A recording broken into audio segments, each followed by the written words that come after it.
Buzz with Jess Lujan.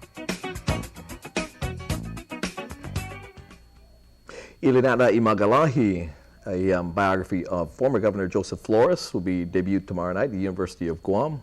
We'll hear more about that in a little while. But horse doctor, huh? Yeah, horse doctor. Yeah. Ride 'em cowboy. Yeah, so when you heard about that, it was just like, complete shutdown?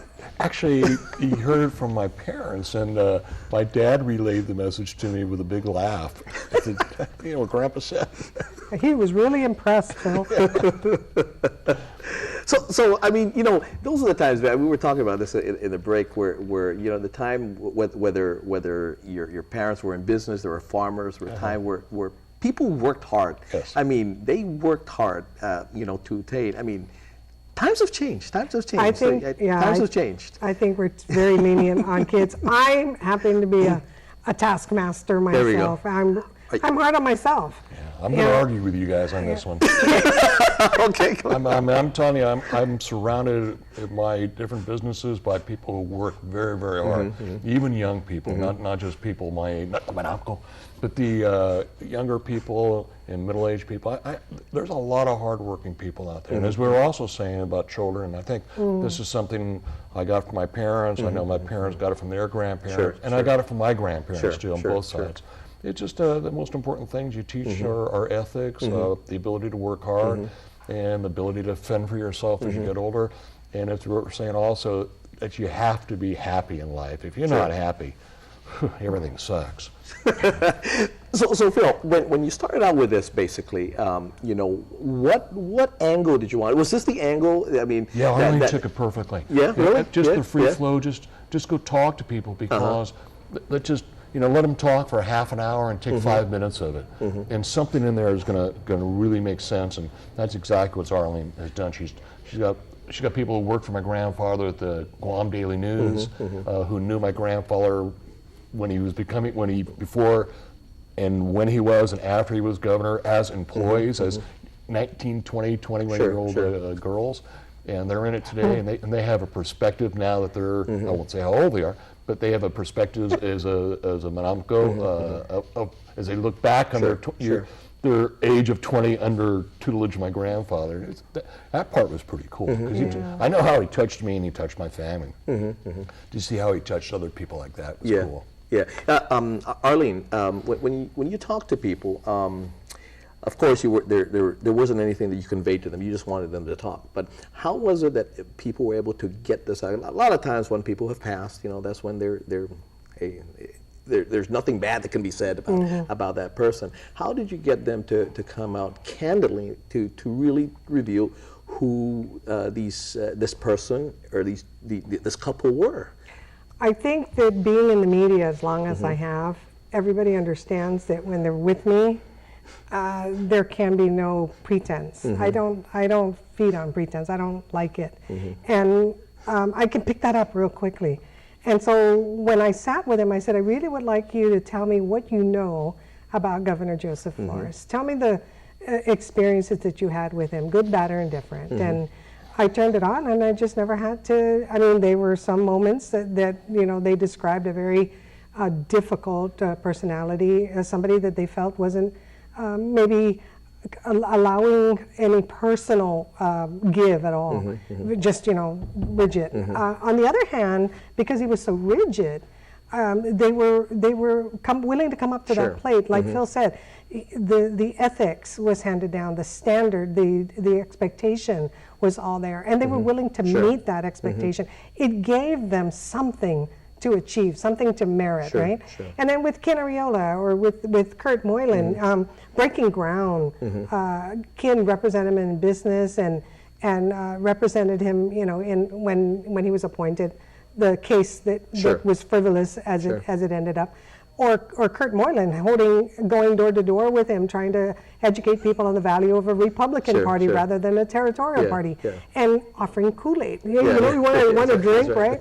And so moments like that. I mean, those are very humble moments when you have to go. I'm a Jehovah's Witness. I go door to door. I see people and try to talk to them about the Bible. And it is the most difficult thing to That's hard to do. Whatever you're going to do, whatever you're going to talk to them about when the door opens, because you don't know what you're going to meet up with, or So having to do that, and then Frank to use him as a mentor, to listen to the man. I mean, he speaks in the documentary about how much he respected Joseph Flores's political acumen and where he wanted to go, what he wanted to do. And then there's Joe T. St. Augustine. Did you appreciate that? Absolutely. I thought that was wonderful. Now, Phil, you knew definitely your grandfather is your grandfather. You knew his work ethics. You knew him as the businessman. Did he share the political side with you, or was it something? Oh, yeah. Did he really? We had a lot of political discussions. Yeah. And he was a diehard Republican, obviously. He was one of the founders here. And in his 30 years in San Francisco, he was a member of the local neighborhood Republican Party. So, we loved politics together. Yeah, really? And, I learned a lot from him. And, I learned a lot from him because I got his perspective of what a leader should really be, and what it made. Some of our friends are politicians, and they're still, even if they're our friends, sometimes you're full of baloney. Did he really say baloney? No, I'm being very, very nice. Politically on TV. It was a primetime show. Yeah, but he knew, but he knew, and then of course I knew when he was 70 and such. Of course, then he had friends, and they had a lot of respect from both sides. Of the aisle, but we talked a lot about politics. Now, was his belief in the party, the Republican Party, was it a belief because of a businessman, or was it a belief as an ideology? What was it more? I think it's ideology, and of course it has been for quite a while that the Republican Party is more associated with the private industry as opposed to socialism, and that's what he was all about: private enterprise, helping people get a job, starting people, and then they pay revenues, taxes to the government. But he always believed that private enterprise. And I think that's part of what on his side. And you had many times to share politics with him. Is it something? Of course, you came from a very liberal entity. I mean, San Francisco. San Francisco. My parents were both very Catholic liberal. Republicans. So how did that? I mean, of course, getting out of college, you're as liberal as heck, and living probably the most liberal place in California. How did you survive that and to be able to come up? My parents were Republicans. Both sets of grandparents were Republicans. I went to a Jesuit prep school that was pretty conservative. Now, UCLA and USC, let's have at it. It was pretty fun. And but I think because my basis is growing up. You were close to UC Berkeley, Haight-Ashbury. We used to drive up to Santa Barbara on the weekends. What are you going to do this weekend? Oh, let's go riot. So we go to Santa Barbara and do sit-ins and things like that. But deep down inside, I mean, I knew that at one point in life, not necessarily, even when I wanted to be a veterinarian because I love animals, I knew my lifestyle that I wanted to live and how I'm going to try to achieve that. And that was important. And that came from the way I was reared. And I knew basically what it took to get there because that's how I was reared. And working with my grandfather, and at first I didn't know how long I'd stay out here. But then I saw the opportunities, and of course I saw what he was thinking, not for me, or himself, but for the Flores family, and for his island, because he loved his island.